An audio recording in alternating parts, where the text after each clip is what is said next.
peran-peran aktif dari anak-anak muda, terkhususnya mahasiswa yang memang dia sedang berkuliah maupun yang sudah lulus. Nah, itu jadi melalui memang kegiatan renewable energy inovasi maupun kompetisi ini, NZ Match itu bertujuan untuk mendorong keterlibatan aktif mahasiswa dan lulusan baru di Maluku untuk menghasilkan inovasi-inovasi di bidang energi terbarukan yang memang dapat mendorong peningkatan Iya, kalau untuk sistem penerangan sendiri, saya rasa sudah umum ya, Kak. Di mana-mana ada. Cuman di sini inovasi yang kami terapkan di sistem kami, tentunya energi baru terbarukan dari energi surya ini, Kak. Karena kami tidak mau merepotkan Om pengemudi speedboat ini mengenai sumber listriknya gitu. Sehingga setelah kami instalasi satu kali saja, energi listrik untuk sistem penerangan ini akan terus terbarukan dengan energi surya, Kak, gitu. Dan juga kami harap sistem ini nantinya bisa menunjang keselamatan karena alat-alat yang kami pilih sudah mendukung atau menunjang keselamatan, seperti kami sudah memilih lampu mana yang tepat seperti untuk malam hari atau dalam kondisi buruk, seperti itu sih, Kak.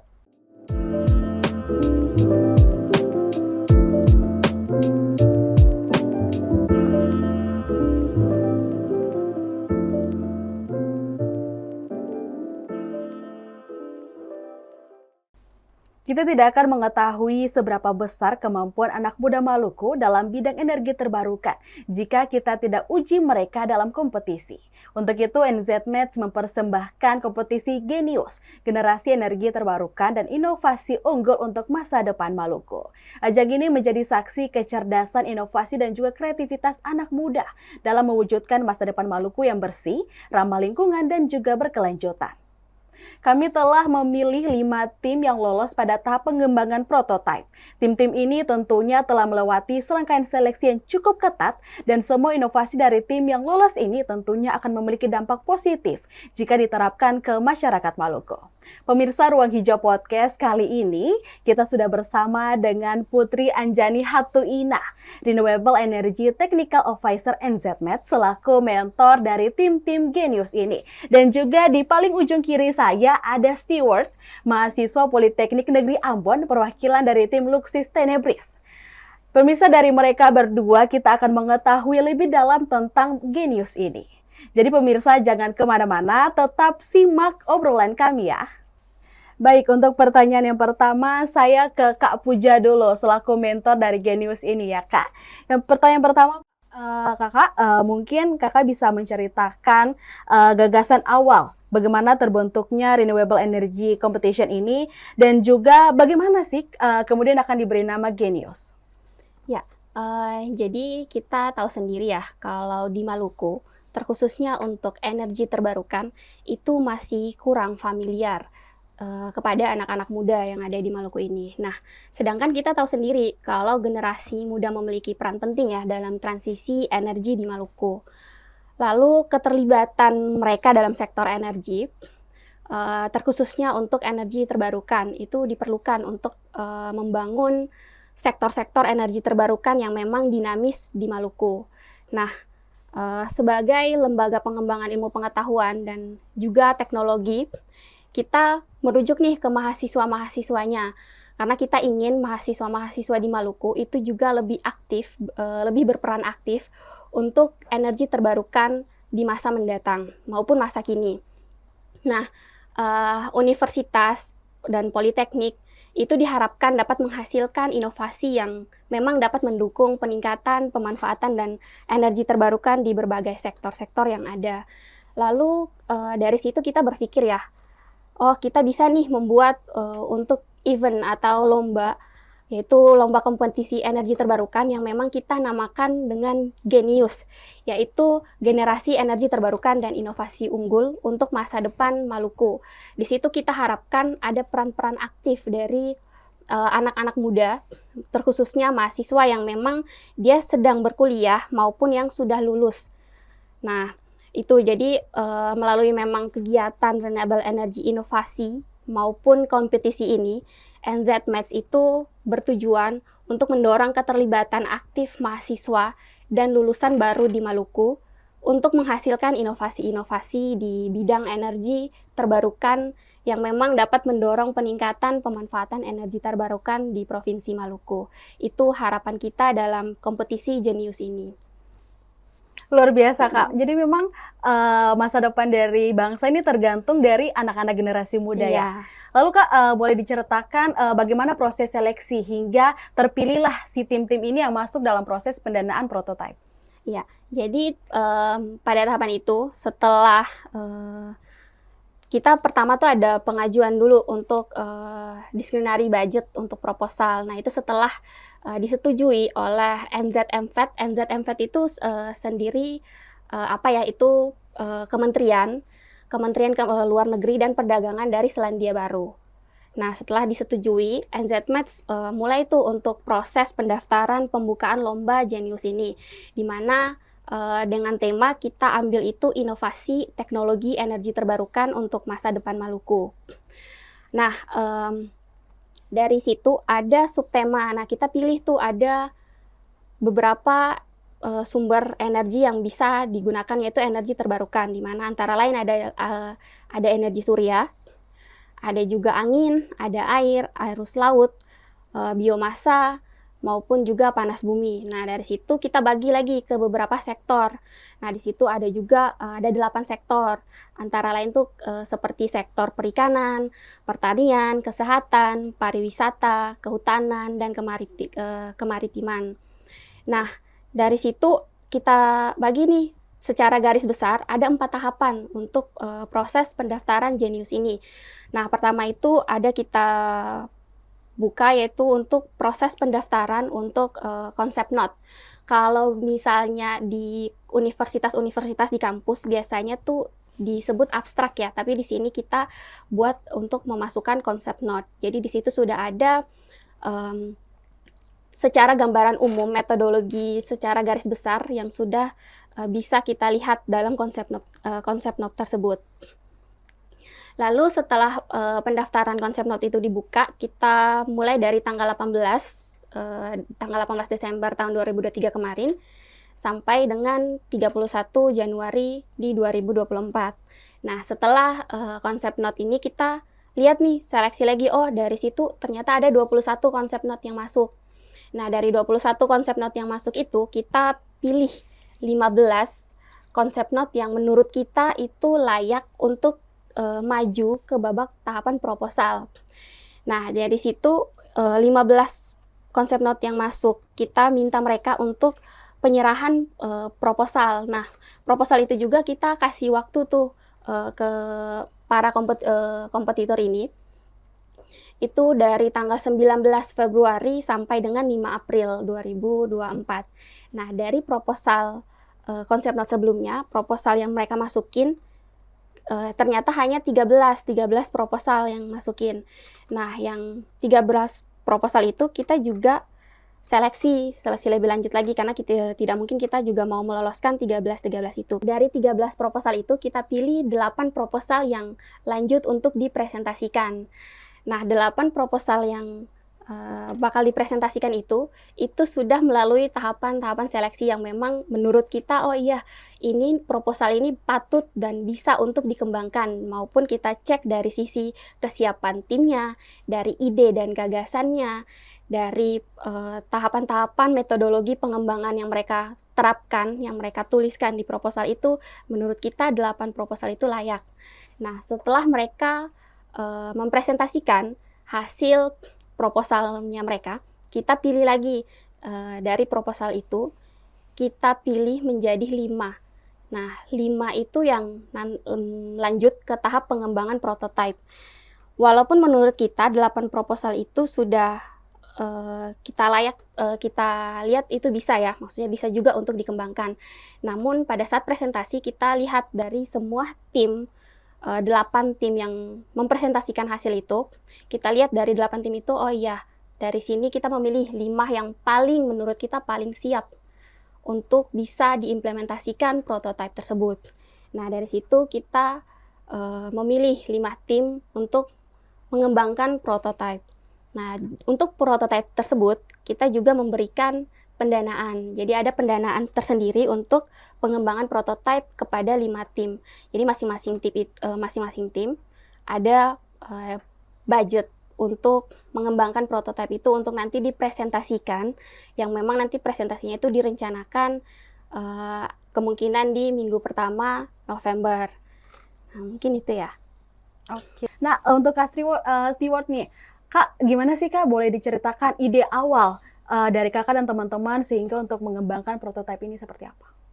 Iya, sebenarnya ide kelompok kami dari tim Luxin ini semuanya sebenarnya berawal dari keresahan salah satu anggota kami, di mana itu ketua kami, karena dia sendiri pengguna speedboat jalur penyeberangan Pulau Haruku, di mana dia bercerita bahwa dia suatu kali dia pernah dalam, bisa kita bilang, situasi darurat karena harus menggunakan speed pada malam hari. Namun pada saat itu dia mengalami kejadian karena kurangnya penerangan ya, Kak. Speed itu sendiri menabrak seperti sampah-sampah di laut. Bahkan ada salah satu momen di mana menurut pengakuannya dia, om pengemudi speed ini hampir kehilangan arah atau hampir keluar dari jalurnya gitu, Kak.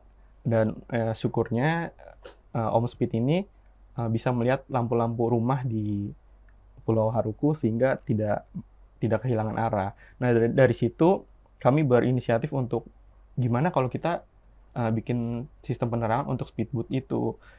Selain itu membantu Om Speed itu, kami juga berpikir karena ini temanya energi baru terbarukan, akhirnya kami memilih energi surya sebagai inovasi atau energi untuk sistem penerangan ini. Dan kami rasa dan kami percaya itu membantu, Kak, untuk menunjang keselamatan para penumpang speedboat itu. Seperti itu sih, Kak. Luar biasa, tujuan yang mulia sekali ya, Kak. Nah, Kak, lalu bagaimana proses untuk pembuatannya hingga kemudian bisa diaplikasikan ke speedboat tadi? Oh iya, untuk langkah pertama sudah pasti kami melakukan survei ya, Kak. Survei langsung ke lokasi speedboat, bertemu dengan om pengemudi speedboat ini, kami wawancara sedikit, bertanya-tanya, ini gimana om maunya, dan kami melihat juga untuk penempatan alat-alat kami nantinya di speedboat om tersebut. Lalu setelah itu kami juga melakukan konsultasi dengan tim mentor dari tim Enzimed, juga dosen di kampus kami, mengenai sistem kami ini seperti apa, kira-kira apa yang perlu dimaksimalkan komponen-komponennya serta alat-alatnya. Lalu setelah kami melakukan survei itu, kami melakukan rangkaian sistem kontrolnya. Itu pertama-tama di bengkel kami dulu, Kak. Karena kami rasa kalau kami rakit semua dari nol di tempat speedboat itu kurang nyaman bagi kami dan memakan waktu gitu, Kak. Sehingga kami rancang dulu sistem utamanya di kampus. Setelah semua sudah beres, baru kami tinggal bawa alat-alat sisanya yang akan kami implementasikan di speedboat pengemudi Pulau Haruku ini, Kak. Seperti itu, Kak. Keren banget ya, Kak, inovasi dari Kak Stewart dan juga teman-teman tim yang lain. Lalu, Kak, apa keunggulan dari sistem yang serupa lainnya, atau mungkin sudah pernah diaplikasikan di tempat lain atau belum, Pak? Iya, kalau untuk sistem penerangan sendiri, saya rasa sudah umum ya, Kak. Di mana-mana ada. Cuman di sini inovasi yang kami terapkan di sistem kami, tentunya energi baru terbarukan dari energi surya ini, Kak. Karena kami tidak mau merepotkan om pengemudi speedboat ini mengenai sumber listriknya gitu. Sehingga setelah kami instalasi satu kali saja, energi listrik untuk sistem penerangan ini akan terus terbarukan dengan energi surya, Kak, gitu. Dan juga kami harap sistem ini nantinya bisa menunjang keselamatan karena alat-alat yang kami pilih sudah mendukung atau menunjang keselamatan, seperti kami sudah memilih lampu mana yang tepat seperti untuk malam hari atau dalam kondisi buruk, seperti itu sih, Kak. Gitu.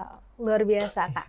Lalu Kak Puja, selain prototipe yang sudah dijelaskan oleh Kak Stewart, mungkin Kak Puja bisa jelaskan prototipe-prototipe keren yang akan dikembangkan oleh tim-tim lain juga, Kak? Iya, jadi ada 5 tim ya dari total keseluruhan pengembangan prototipe ini. Ya, kita tahu tadi di sini ada dari Luxin, itu terkait untuk penerangan di speedboat. Nah, lalu ada tim lain juga, ada Lawamena Nah, Lawamena itu untuk perencanaan irigasi pertanian. Dia juga berbasis IoT dan juga menggunakan energi terbarukan, yaitu energi matahari. Nah, dia pakai sistem untuk pertanian tersebut. Nah, jadi memudahkan petani kalau untuk penyiraman, karena kan di ladang, satu ladang yang besar, kalau misalnya petani itu harus bolak-balik untuk menyiram tanamannya, nah dia membuat sistem untuk lebih memudahkan. Jadi itu sudah berbasis IoT, petani itu bisa mengaktifkan sistem tersebut dari HP untuk proses penyiraman, di manakala petani itu sudah sampai di waktu untuk penyiraman air maupun penyiraman pupuk. Lalu selain tim Lawamena, ada juga Smart Rumpon. Nah, Smart Rumpon ini dia rancang bangun ya untuk sistem nelayan tradisional ya di perairan Maluku. Jadi untuk penangkapan ikan, nah dia menggunakan juga energi terbarukan, menggunakan energi matahari, yaitu juga memudahkan. Dia punya juga sistem untuk pendeteksi menggunakan lampu ya. Jadi ada beda warna lampu. Oh, lampu ini dia bisa mendeteksi nih seberapa banyak misalnya ikan ataupun dari penerangan itu di sistem penerangan juga yang diterapkan di situ. Juga bisa untuk alat-alat elektrifikasi lainnya, misalnya untuk pengecasan komponen dari baterai maupun pengecasan misalnya dari HP ataupun komponen-komponen lainnya yang nanti akan digunakan oleh nelayan tersebut di Smart Rumpon itu. Lalu ada juga tim Moluk. Nah, kalau Moluk ini dia untuk desalinasi air laut ya. Dia mengubah air laut ke air tawar. Nah, air bersih ya. Nah, dia ngambilnya tuh untuk lokasi di Pulau Panjang. Kenapa juga dia mengambil desalinasi air laut ini? Karena dia lihat timnya itu, salah satu dari tim Moluk itu melihat di Pulau Panjang itu kesusahan akan air. Nah, makanya dia coba untuk membuat sistem desalinasi yang mengubah air laut ke air tawar. Nah, itu juga harapannya kita sistem itu, prototipe itu dapat berjalan dengan baik. Nah, jadi akan bisa juga dikembangkan lebih besarnya. Nah, selanjutnya ada juga untuk yang Seistrik. Nah, Seistrik ini dia membuat transformasi sistem peringatan dini banjir ya, berbasis IoT juga. Jadi dia juga menggunakan energi surya untuk sistem yang nanti akan dia kembangkan. Nah, kita tahu sendiri ya kalau misalnya di Ambon, lokasi khususnya di Ambon, kalau hujan terus-menerus, nah itu akan banjir. Nah, untuk yang Seistrik ini dia ambil lokasinya itu di Batu Merah. Nah, kita tahu kalau misalnya banjir di Batu Merah itu hujan di Batu Merah itu bakal banjir ya.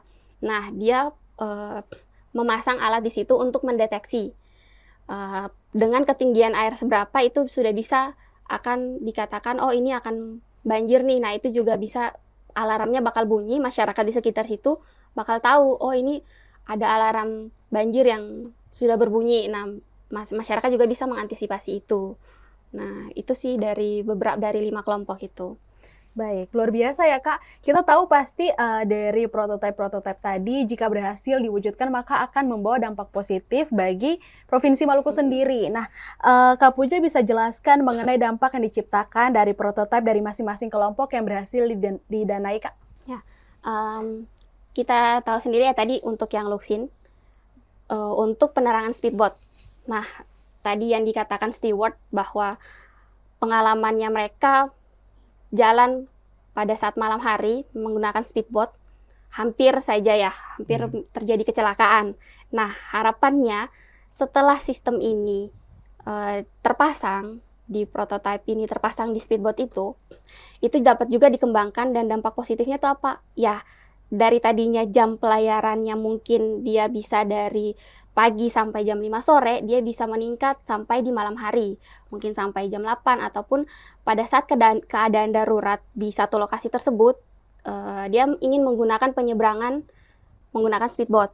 Nah, dalam kondisi malam hari dia butuh penerangan. Nah, penerangan yang dibuat itu juga bisa mencegah terjadinya kecelakaan lalu lintas di lautan. Nah, itu.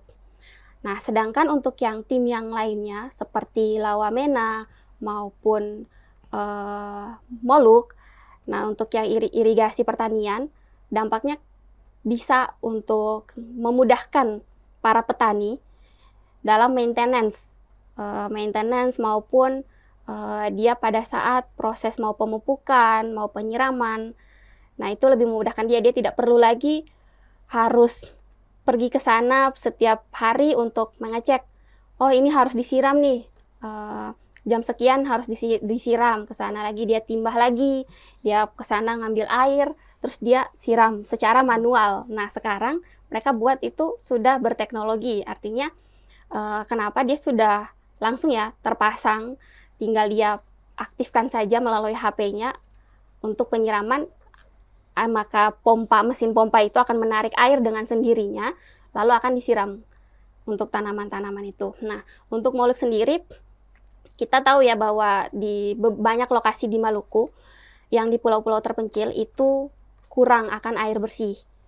Nah, dari sini, kalau memang ini berhasil, dan itu dapat dikembangkan secara skala besar, ya masyarakat-masyarakat di pulau-pulau terpencil yang kesusahan akan air, dia tidak lagi akan kesusahan air itu.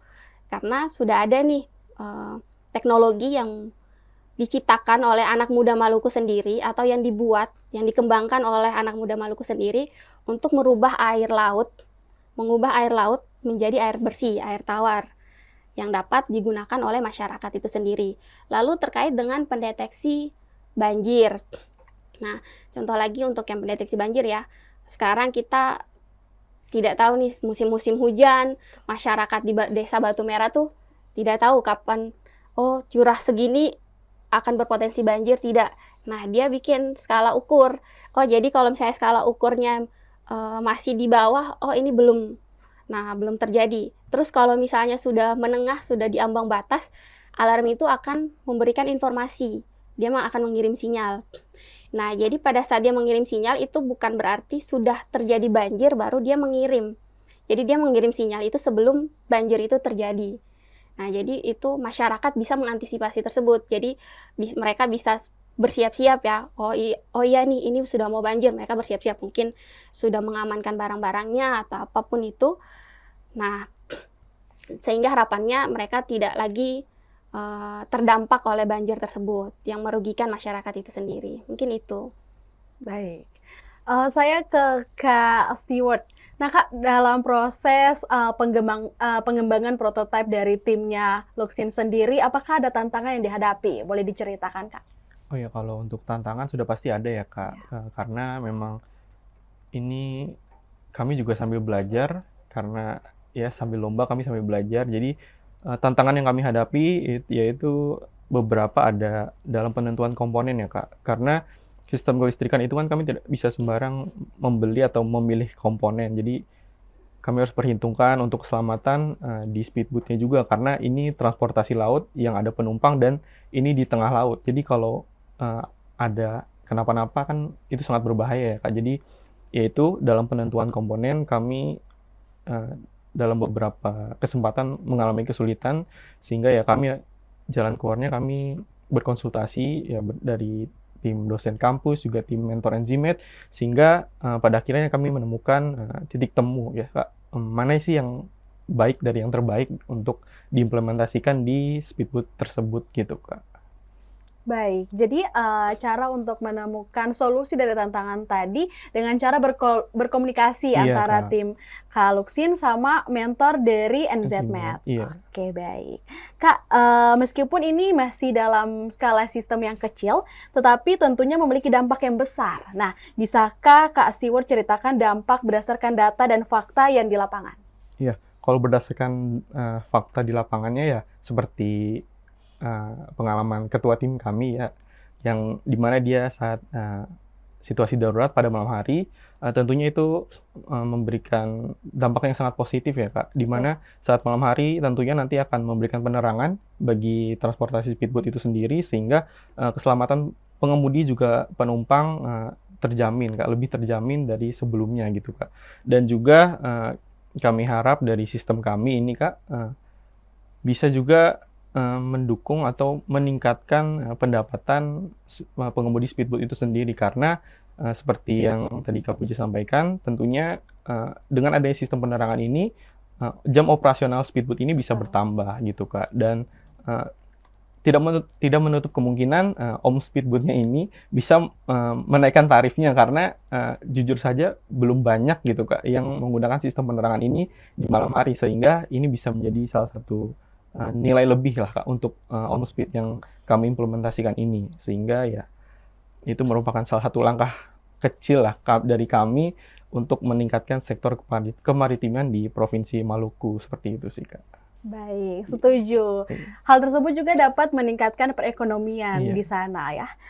Lalu untuk Kak Puja, nah Kak, setelah kompetisi ini selesai, bagaimana tindak lanjut terhadap prototipe-prototipe yang telah ditawari oleh NZMats ini? Seperti apa jika mungkin ada yang tertarik? Ya, jadi untuk setelah pengembangan prototipe ini selesai atau setelah mereka mengikuti final event, jadi di final event itu ada mereka presentasi secara langsung, kita memilih 3 besar dari situ. Juga ada seminar-seminar terkait dengan energi terbarukan, ada juga exhibition terkait dengan energi terbarukan. Nah, harapannya itu tidak berakhir sampai di final event tersebut. Ada lagi tahapan selanjutnya, karena kita juga ada grup-grup mentoring ya. Nah, jadi di situ mentor-mentor itu juga tetap akan menindaklanjuti lagi terkait dengan prototipe-prototipe yang telah dibuat. Lalu kita juga tetap bakal menjaga komunikasi dan tetap bakal saling koordinasi ya terkait dengan pengembangan prototipe ini untuk lebih skala besarnya. Karena ini kan kita lihat masih skala prototipe ya.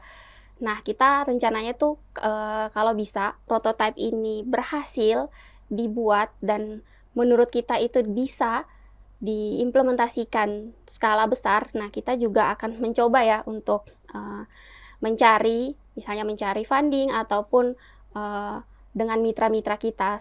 Selanjutnya misalnya kemarin juga ada tawaran ya dari salah satu mitra NZMats bahwa memang kalau bisa nanti prototipe-prototipe yang lolos ini mungkin dapat dikembangkan lebih skala besarnya. Jadi bisa diterapkan kalau memang ini di Luksin terkait dengan penerangan itu bisa, ini kan baru satu ya, untuk satu hanya prototipe. Kalau kita lihat ternyata pada saat uji coba semuanya berjalan dengan lancar, performanya bagus. Nah, itu mungkin kita lihat bisa dikembangkan. Mungkin kita cari nih, pengembangannya nanti seperti apa, mekanismenya nanti bagaimana, akan didiskusikan lagi bersama dengan para tim yang sudah lolos ini, ya 5 tim ini ya. Nah, lalu juga terkait dengan mungkin prototipe pengembangan yang lain untuk desalinasi. Nah, ada juga mungkin dari salah satu mitra NZMats tertarik untuk pengembangan desalinasi, mengubah air laut menjadi air tawar itu skala besar untuk di pulau-pulau. Nah, itu dapat juga kita kembangkan bersama-sama dengan para peserta Genius ini. Nah, itu harapan kita sih seperti itu ya. Jadi dia tidak berhenti sampai pas final eventnya aja, tetap bakal ada kelanjutannya yang memang nanti akan kita diskusikan bersama dengan semua peserta kompetisi ini. Baik, luar biasa ya Kak Puja. Berarti setelah mereka mengikuti kompetisi ini akan ada tindak lanjut yang memang berdampak langsung ke masyarakat. Iya, luar biasa. Kak Puja, boleh disampaikan closing statement atau mungkin diceritakan bagaimana kesan dan pesan selama menjadi mentor untuk tim-tim kompetisi Genius ini? Ya, mungkin selama jadi mentor ya, ada juga tantangan, banyak tantangannya.